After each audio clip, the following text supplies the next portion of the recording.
عزیزو، پالوس رسول ایسے الفاظ لکھتا تھا جو نہ صرف خوبصورت بلکہ طاقتور بھی تھے۔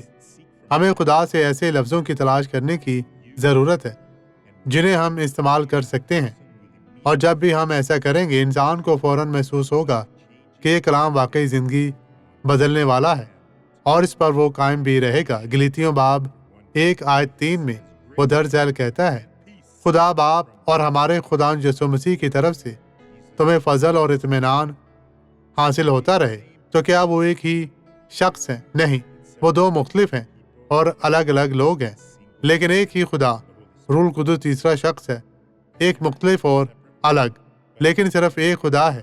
چنانچہ اس نے کہا، تم پر فضل، ان سب پر فضل اور سلامتی ہو خدا باپ کی طرف سے جو ہمارے خدا یسوع مسیح ہے۔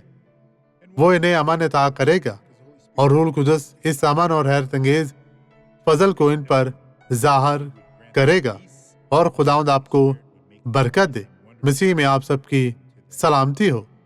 آئیں اب دعا کریں۔ باپ، میں اس شخص کی طرف سے تجھ سے فریاد کرتا ہوں، چاہے وہ مرد ہو یا عورت، جوان ہو یا بوڑھا، بچہ ہو یا چھوٹا، لیکن اس سے کوئی فرق نہیں پڑتا۔ میں کہتا ہوں بدی اب یسوع ناصری کے نام میں ہر طرح کی زندگی سے چلی جا، اور آپ کہیں میں ایمان رکھتا ہوں، میں بھی ایمان رکھتا ہوں۔